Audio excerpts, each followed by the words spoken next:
মন দিয়ে শুনেন, গুরুত্বপূর্ণ। ওয়া আহসিন ইলা জারিকা তাকুন মুমিনা। তুমি প্রতিবেশীর সাথে উত্তম আচরণ করো, খাঁটি মুমিন হয়ে যাবা। দেখেন আল্লাহ রসুল কথাটা কত সহজে বলে দিলেন, তুমি প্রতিবেশীর সাথে উত্তম আচরণ করো, খাঁটি মুমিন হবা। আমি আজকে গাড়ি থেকে নামার পর এখানে আপনারা অসংখ্য মানুষ আমার সাথে মুসাফা করছেন। এখানে আসতে আসতে মুসাফার উপরে মুসাফা। আমার আগে ইয়াহিয়া তাকিবাই আসছে, ওনার সাথে হয়তো এরকম মুসাফা করছেন। এর আগে আলেমরা আসছে, তাদের সাথে এরকম মুসাফা করছেন। কিন্তু যারা আজকে আমার সাথে মুসাফা করছেন তাদের মধ্যে এমনও লোক আছেন যিনি গত 10 বছর আপনার কোনো প্রতিবেশীকে সালাম দেন নাই। তাহলে মুসাফা করলেন আমার সাথে নামার পর, কিন্তু এমনও লোক আছেন প্রতিবেশীর সাথে গত 10 বছর আপনি সালাম দেন না। কেন? আরে এত আমার পাশের ঘরের আব্দুর রহিম, আরে কি সালাম দেন? এত পাশের ঘরে ইউসুফ মিয়া, আরে সালাম দেন না কেন? আহা হুজুর তো বাতিজা আমার, সালাম দেন না। অথচ আল্লাহ রসুল সাল্লাল্লাহু আলাইহি সাল্লাম বলেন, প্রতিবেশীর হক আদায় করো, প্রতিনিয়ত সালামের মাধ্যমে হলেও প্রতিবেশীর হক আদায় করো।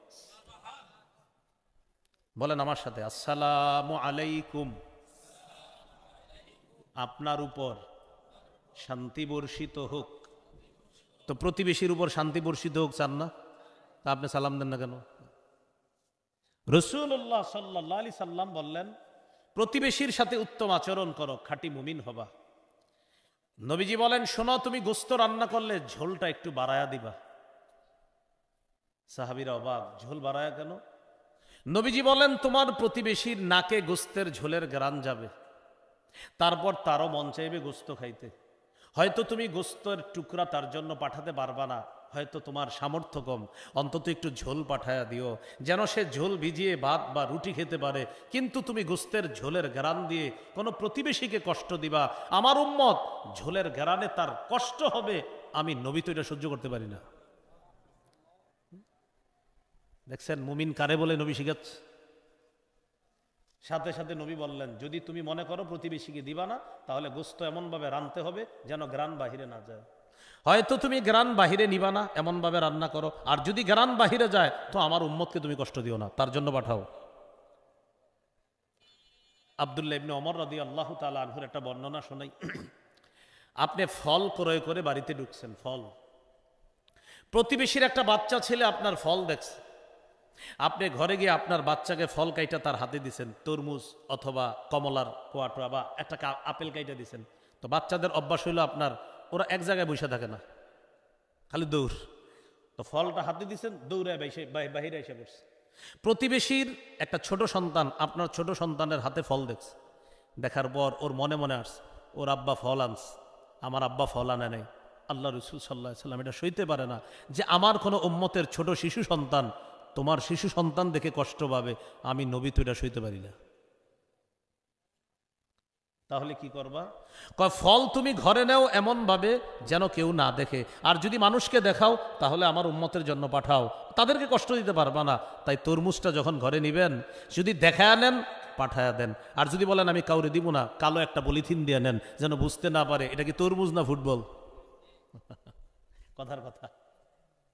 এই জন্য আপনি রসুল সাল্লাল্লাহু আলাইহি সাল্লাম দেখেন কোথায় কিভাবে কথা বলে, আল্লাহ রসুল কিভাবে আমাদেরকে মুমিন হওয়া শিখাইতেছে। এই যে বড় একটা বাড়ি, বড় বাড়ি আছে না? এখন বলেন 3-4 তলা বাড়ির পাশে একতলা বাড়ি আছে কিনা বলেন সবাই? রাসূলুল্লাহ সাল্লাল্লাহু আলাইহি সাল্লাম বলেন, তুমি যখন বড় বাড়ি করবা প্রতিবেশীর একটু বইলা নিও। হুজুর এটা কেন? তুমি বড় বাড়ি করলে তোমার বাড়ির কারণে ওর বাতাস বন্ধ হবে, আমার উম্মতের বাতাস তুমি বন্ধ করবা কেন? ওর একটু বইলা নিও। যদিও জায়েজ আছে, কিন্তু নবী শিখাইতেছে খাঁটি মুমিন কাকে বলে। তুমি বড় বাড়ি করবা, পাশের জন্য একটু বইলে নিও, তুমি জায়েজ আছে, তুমি বড় বাড়ি করো তো একটু বলো, ভাইজান আমি তো একটা বাড়ি করব, আমার 2-3টা ছেলে, বড় বাড়ি করতে হবে, আমার আর জায়গা নাই, আপনি একটু খুশি মনে আমার অনুমতি দেন। ওই ব্যক্তি বলবে, আরে ভাই আপনার জায়গা আপনি বাড়ি করবেন। তখন বলবেন, ভাই হাদিসে আসছে বড় বাড়ি করে যেন আপনার বাতাসও আমি বন্ধ না করি, তো আমার বাড়ি উঠলে তো অন্তত এক পাশের বাতাস আপনার বন্ধ হবে, ভাইজান মাফ করে দিয়েন। উনি কত খুশি হবে, আপনার জন্য দোয়া করবে। রসুল আমাদেরকে শিখাইতেছে খাঁটি মুমিন কাকে বলে। এই হলো 3 নাম্বার, ওয়া আহসিন ইলা জারিকা তাকুন মুমিনা। তুমি প্রতিবেশীর সাথে উত্তম আচরণ করো, খাঁটি মুমিন হয়ে যাবা। 4 নাম্বার, ওয়া আহিব্বা লিন্নাস মা তুহিব্বু লিনাফসিকা তাকুন মুসলিমা। তুমি নিজের জন্য যা পছন্দ করো অপরের জন্য সেটা পছন্দ করবা, তুমি খাঁটি মুসলমান হয়ে যাবে। আসেন খাঁটি মুসলমান হওয়া শিখি। একটু আগে শিখলাম খাঁটি মুমিন হওয়া, এখন শিখবো খাঁটি মুসলমান হওয়া। আপনি এই রাস্তা দিয়ে হাঁটতেছেন, হাঁটার সময় হঠাৎ কলার একটা সিল্কা আপনার পায়ের নিচে লাগছে, লাগার পর আপনি পড়ে গেছেন পিছলে। পড়ে যাওয়ার পর উপরে তাকাইছেন, তাকায় দেখেন এক বাসার জানালা খোলা। এই বাসার কেউ কলা খাইয়া জানালা দিয়ে মনে হয় সিল্কাটা ফেলাইছে। দাঁড়া, আপনি কি করলেন? কলার সিল্কাটা ওদের বাসার মেন গেটে রেখে আসছেন। কেন? এই বাড়ির কয়েকজন কলার সিল্কায় পিছল খেয়ে পড়বে, তারপর বুঝবে কলা খাওয়ার মজা। আল্লাহ রসুল বলেন তুমি খাঁটি মুসলমান হও নাই। তুমি এটা কি করলা? তুমি কলার সিল্কা আসলে পড়ে গেলা, তুমি এই জন্য আরেক মুসলমানের জন্য তুমি এটা উপর করবা। আচ্ছা, আরেকটা বলি, রাস্তা দিয়ে হাঁটতেছেন, আপনার পায়ের নিচে একটা ইটের টুকরা লাগছে, উপরে তাকায় দেখেন ছাদে কাজ হইতেছে। এই ছাদ থেকেই পড়ছে মনে ইটের টুকরা। কি করব? আচ্ছা, কয়জন আছে দেখি রাজমিস্ত্রি? 4-5 জন। দাঁড়া, তোদেরকেও এটার উপরে পড়াবো। আপনি ইটের কয়েকটা টুকরা বাসার সামনে রাইখা দিচ্ছেন, নিয়ত হলো ওরাও যেন ইটের টুকরার উপরে পাড়া দিয়া বুঝে ইটের টুকরা পড়লে কি মজা। আপনি খাঁটি মুসলমান হতে পারেননি।